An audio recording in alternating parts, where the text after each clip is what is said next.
Testimonya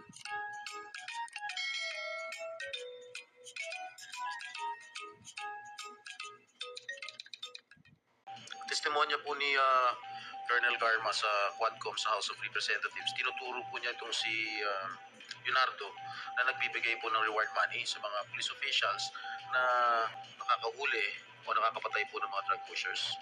Gusto ko lang, at least you can air your side, Mr. President, kung talagang totoong may reward money. Sir, sagutin kita ng ganito. Bakit ako magbayad sa kanila? Trabaho mo nila yan. Kung may pera, ibulsa ko na lang. If there is a fund for that, why would I give it to them? Trabaho nila yan eh.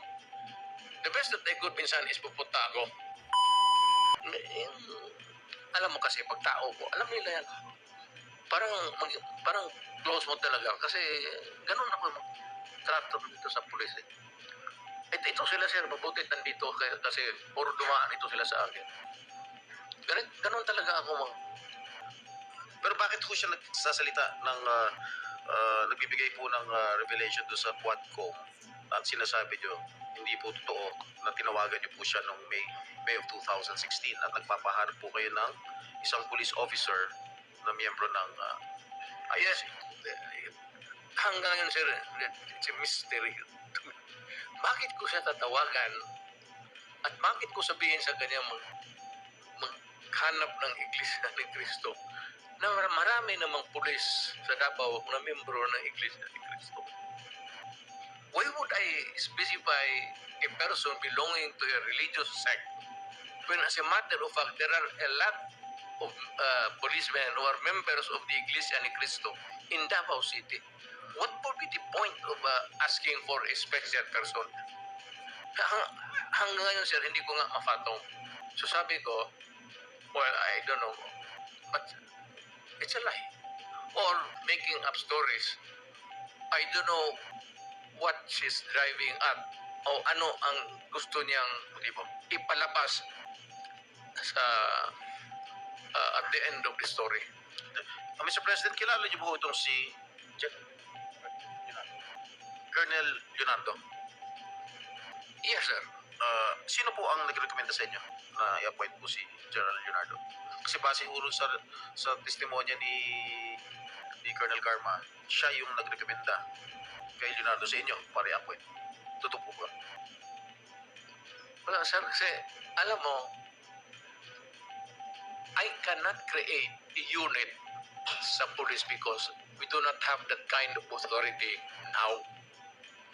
Hindi ako pwede magtawag ng police dito o sige, kayo ang unit and you are you do this job. You have to clear it with the at hindi papayag itong mga chief of police kasi meron yan silang organization mismo for drugs and for itong whatever mga specialized narcotics, tapos itong mga smuggling. Hindi, kasi po ang testimonya po ni Colonel Garma sa Quadcom sa House of Representatives, tinuturo po niya itong si Leonardo na nagbibigay po ng reward money sa mga police officials na nakakahuli o nakakapatay po ng mga drug pushers. Gusto ko lang, at least you can air your side, Mr. President, kung talagang totoong may reward money. Sir, sagutin kita ng ganito. Bakit ako magbayad sa kanila? Trabaho mo nila yan. Kung may pera, ibulsa ko na lang. If there is a fund for that, why would I give it to them? Trabaho nila yan eh. The best that I could minsan is pupunta ako. Iyaya ko yan sila na magkain. Or kung may mga problema sila na personal, alam mo sila, ganito yan. Yung policer, maliit lang talaga yung sweldo. Maliit talaga hanggang ngayon, maliit talaga ang sweldo. Pag hindi pumasok ang local chief executive o city mayor at may problema ang personal yung police, cancer ang asawa. Sweldo. Walang ibang puntahan yan, ikaw. Pag hindi mo tinulungan ang policer, patay. Yung sweldo nila cannot cope up with the demands of mga problema. Minsan, yung tanungin ko, ilan ang anak ko? Magsabi, alam nila yung istasyon. Sa istasyon nila, yung station commander sila. Tapos magtanong ako sa isang pulis, ilan ang anak mo? Sabihin, 6. Sir, ito prangkahan. Nagagalit talaga ako. Putang, sildo mo ng ganon, tapos sige ka, putulin ko yung, barilin ko yung, ganon. Nandito man sila, sir. You can ask them. Stricto ako sa kanila, pero kaibigan ko sila. Ano ako sa asang pulis, sir? Because pagka may problema sila, nandyan ako sa kanila. Thank you. Thank you, Mr. Chair. Some questions addressed to the former President. Mr. President, kanina pa ko kayo tingin na tingin sa amin. Hindi kayo, lagi kayo tumitingin sa kanan. Hindi ko kayo tumitingin sa kaliwa. Papansinan mo kayo ni Senator De Lima. Wala mong kadagyan, dito lang. Anyway, Mr. Chair? to be serious, Yes, on a serious Mr. note, Chair, sir. I beg SP Pro Tempore to lead us in setting the tone that this is not a laughing matter. Yes, Salamat, Mr. Chair. I was not joking.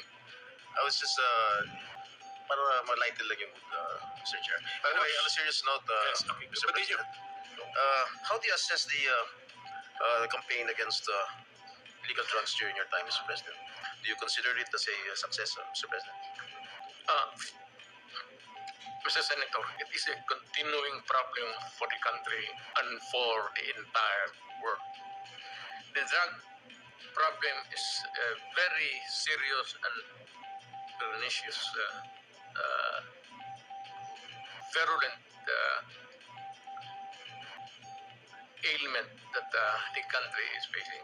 Sa panahon ko and the previous presidents, yung panahon ko, hindi siguro ninyo nagustuhan, not you, yung the entire country, I'm addressing the entire country. Baka hindi ninyo nagustuhan.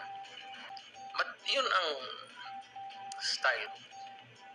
Sinabi ko nga, I tried to do the best that I could. Eh kung nagkulang ako, pasensya. Pero ang solusyon during my time was a call of duty of the president. Ako yun. Kasi ako yung presidente sa panahon. At hindi ako nagkulang, Mr. Senator. Nag-warning ako lahat narinig ng Pilipinas. Huminto kayo sa droga. Bitawan ninyo, drop it. Kasi magkakaproblema talaga tayo. Pag nakita tayo sa isang kanto at nagtawak mo ang droga, problema na talaga yan. So, yun, kakaroon tayo ng problema. May patayan. But it was not a state-sponsored killing. There was never an official order to the police and the military and to the agents of government to kill. Andyan si Senator De La Rosa. Wala akong sinabi na ganon kasi abogado ako.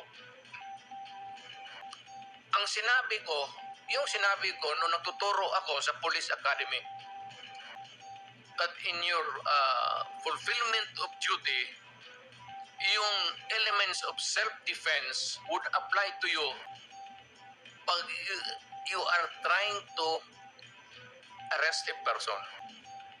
Alam mo, ang trabaho ng pulis kasi, pag sinabi mong aarestuhin kita, hindi hinto dyan. The police must arrest and overcome the resistance para madala mo yung kriminal doon sa istasyon at mabook mo para makulong. Yan ang problema at naawa ako sa mga pulis. Hindi mo masabi, bitawan mo yung baril at pag hindi sumunod, sabihin lang ng pulis, o sige, bukas magkita tayo dito, huwag ka nang magdala ng baril. Hindi yun ang tinuro ako sa kanila. Nagtuturo ako sa Police Academy. Yan lahat yan sila tumaan sa akin. Yan, because yan ang turo ng sa College of Law. That's the law. Kung ano yung sinabi ko sa police, batas yan. Walang compromise dyan when you are arresting a person. If he resists, pag ayaw magpa-aresto, you have to overcome him. His resistance. Ngayon, pag lumaban, nagkaletse-letse, may baril, may magpatayan talaga. Kaya yan ang problema ng pulis, kaya naawa ako.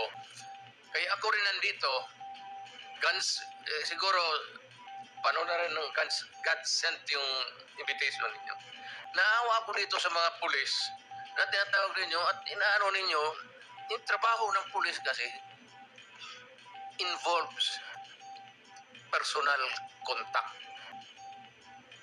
Walang trabaho sa pulis, sabihin niya, halika dito, bitawan mo yan, mag-surrender ka, sumama ka sa akin. It is always a confrontation, and if the other guy is armed, there will always be kamatayan or injuries. Mr. President, if I may, Yes, sir. kasi napapanood ko kayo sa TV, nung hindi pa ako senador during your term, na meron po kayo sinasabi, ubusin ko kayo, papatayin ko kayo. Ano po ibig sabihin? Sino po yung uubusin ninyo? Sino yung papatayin ninyo? Ito ba yung mga user, mga pusher ng illegal drugs? Yes, sir. Lahat. Hold-upper, kidnappers. Hindi lang sa Hindi drugs. lang droga, sir. Lahat po. When I was mayor, kalaban ko lahat ang criminals. Ako naman yung mga staff, wala akong alam dyan, yung mga check-check, yung mga kidnappers, sa Mindanao po, marami yan.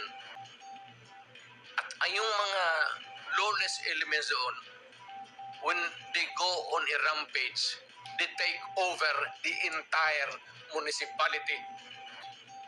I-hostage na lang yung municipality, yung bangko lahat doon, hino-hold up.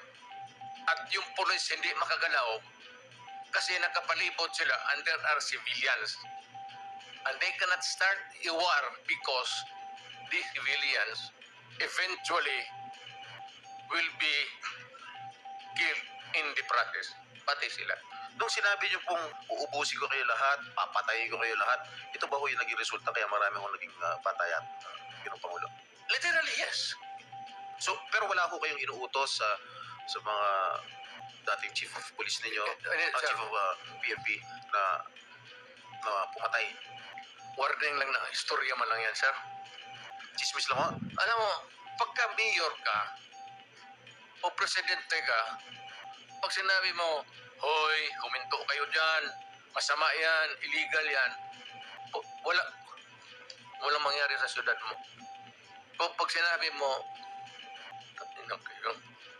huminto kayo, papatayin ko kayo. Pag hindi sila huminto, of course, the police would come in.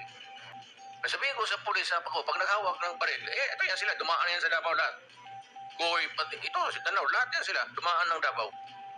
Ang order ko talaga sa kanila, pag makahawak ng baril, patayin mo na para one less criminals. Bukas mag-hold up na naman yan, may poproblema na naman tayo. Ganon rin sa puser. So, Ginoong Pangulo, nung mayor po kayo ng Davao, do you confirm the existence of the Davao Death Squad? No, sir. Wala po Davao Death Squad. So, ano po yung iniimbestigahan ni former Senator De Lima nung siya chairperson ng Commission on Human Rights? Ang iniimbestigahan po niya yung DDS, if I'm correct. Am I correct? I don't know how the term was coined. Senator De Lima, were you investigating the Davao Death Squad when you were chair of the CHR? Yes, that was the But the focus. former president doesn't confirm the existence of the Davao Death Squad. That has been his position nung tinanong ko siya, nung nag-appear siya sa public inquiry. And there's no such thing as DDS. But there are people, there are witnesses who said that there is such a thing as the Davao Death Squad. It may not be the correct term, or it may not really be or explicitly called the Davao Death Squad. Who coined that name, that phrase, the Davao Death Squad? I think it was media, it was certain sectors, certain groups. But it was not the CHR which you headed before, Madam Senator. We knew it to be as the Davao Death Squad because of the various reports. But it did not originate from us, the term Davao Death Squad.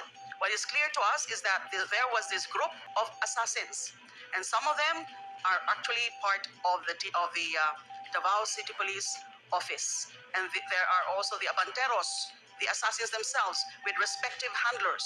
And already, Mr. Matubato and Mr. Yeah, Las Cañas, If I may cut you, Madam Senator, may quick interjection lang daw si Senator. Okay, our rules on interjection, ganito, I will have to ask the permission of the senator who has the floor if you want. And then, please limit it to maximum of 2 and very related to the topic that the topic we're discussing, okay? So, Kahit one lang, Mr. Chairman. 1 or 2, yeah, yes, you want to, Yes, yes, okay, yes. Senator Risa Ontiveros is recognized. Salamat kaayo, Mr. Chair, and salamat sa SP Pro Tempore. Very quick, at the proper time, and this is related to the line of questioning of the SP Pro Tempore right now. At the proper time, I will ask the Chair's permission to play a never-before-played video that precisely talks about the Davao Death Squad, exactly related sa line of questioning ng SP Pro Tempore at this moment, Mr. Chair. Salamat, SP Pro Tempore. Salamat kaayo, Mr. If you Chair. permit it, okay. Senator Bato. Senator, may